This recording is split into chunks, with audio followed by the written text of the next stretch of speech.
Partai Sosialis Indonesia, atau yang kita kenal sebagai PSI, adalah salah satu partai politik penting dalam sejarah Indonesia.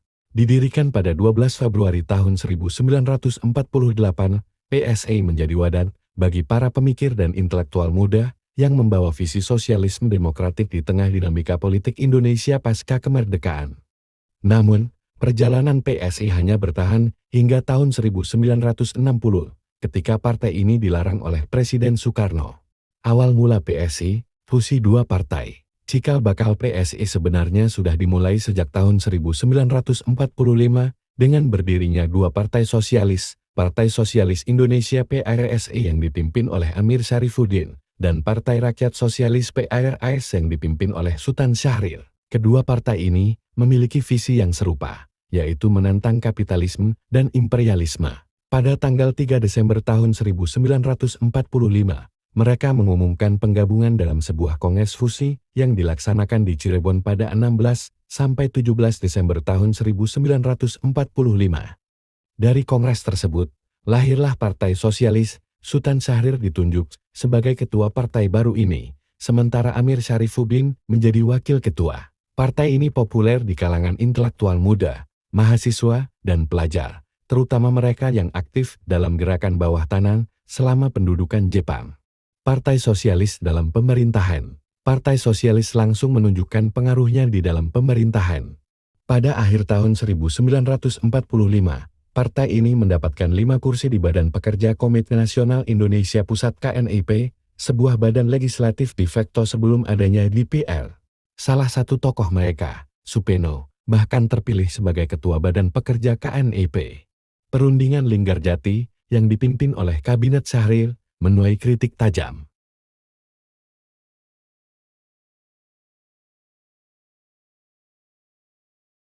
Banyak pihak, termasuk partai seperti Masyumi dan PNI, menilai bahwa Linggarjati melemahkan posisi Indonesia.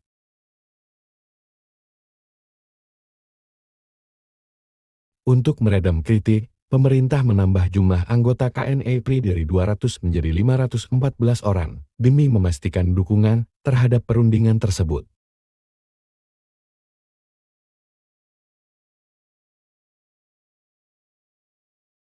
Kelahiran PSI, perpecahan di Partai Sosialis. Tahun-tahun 1948 menjadi tahun yang penting, sekaligus sulit bagi Partai Sosialis. Perpecahan internal antara kelompok Sultan Syahrir dan Amir Syarifuddin menjadi semakin tajam.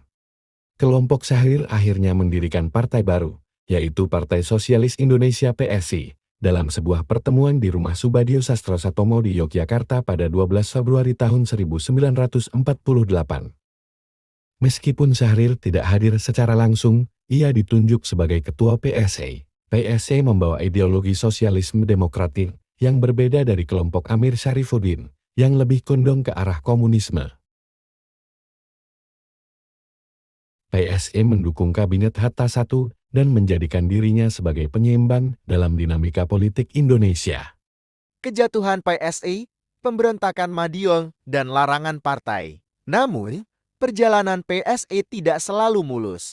Setelah pemberontakan Madiun, pada tahun 1948, banyak pihak yang curiga terhadap gerakan sayap kiri, termasuk PSI. Meskipun PSI tidak terlibat langsung, peristiwa ini menciptakan stigma yang melemahkan pengaruh politiknya. Hubungan PSI dengan Presiden Soekarno juga memburuk seiring berjalannya waktu. PSI sering mengkritik kebijakan pemerintah, termasuk demokrasi terpimpin. Akhirnya, pada tahun 1960, Presiden Soekarno secara resmi melarang PSI bersama dengan Masyumi atas tuduhan subversi.